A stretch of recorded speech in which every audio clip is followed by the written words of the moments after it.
कोनो प्रेमी प्रेमिका के बात बा, आशिक महबूबा की बात है।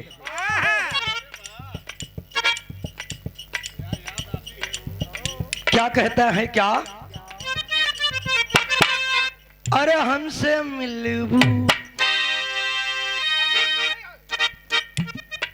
हमसे मिलबू हमारी हो जईबू,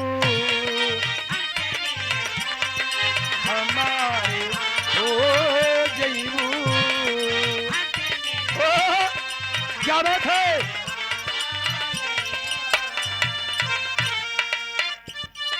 हमसे मिलबू हमारी हो जईबू,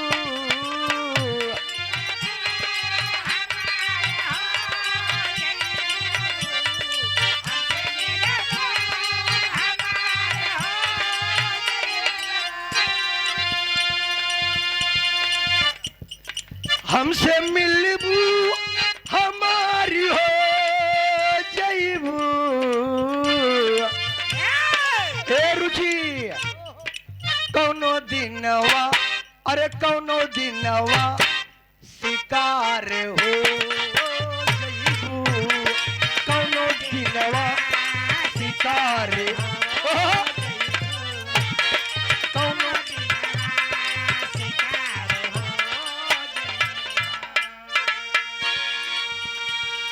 हल्का हल्का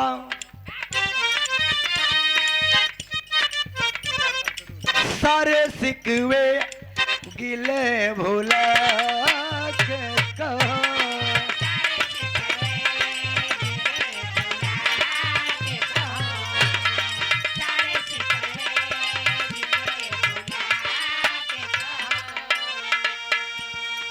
सारे सिकवे गिले भुला के कहो,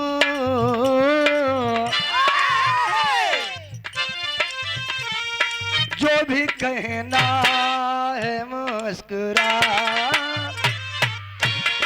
जो भी कहना है मुस्कुरा के कहो, जो भी कहना है मुस्कुरा के कहो। आप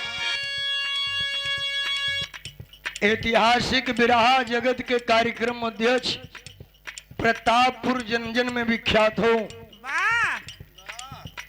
बिरहा कमेटी के अध्यक्ष बड़े भैया हमारे साथी मंजू मिश्रा, डॉक्टर मंजू मिश्रा जी, आप डॉक्टर साहब की ओर से बहुत समाया पुरस्कार। पांव छू के नमस्ते प्रणाम। डॉक्टर साहब मंच पे आए। आप लोगन हमें लोगन के मौका न दे, आप लोगन मौका न दे, लेकिन आप हमारे सम्मान पे आए।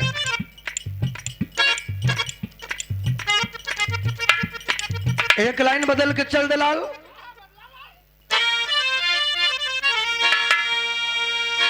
कौनो लड़की के शादी भइल, दुल्हन बन के गई है ससुराल में, और ससुराल से जब लौट के आई, और जब लौट के आई तो नैहर में सखी लोगन पूछत हुआ का हो, कैसे मामला बीतल? कहीं कुछ ना, अब का बताई बहनी, कहीं बतावा का शर्म बया, और देखा देखा कहूं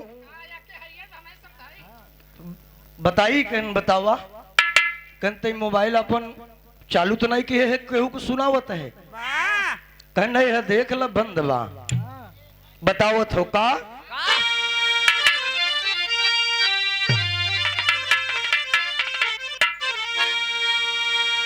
अरे रतिया में खेला, तो रतिया में खेला गड़बड़ाई गईल ननदो, हे रतिया में खेला गड़बड़ाई गईल ननदो, साया में सजनवा फेराई गईल ननदो।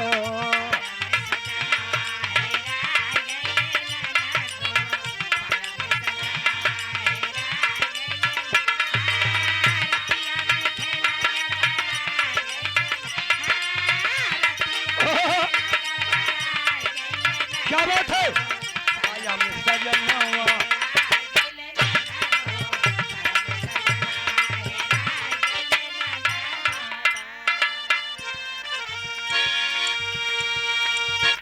भगा दा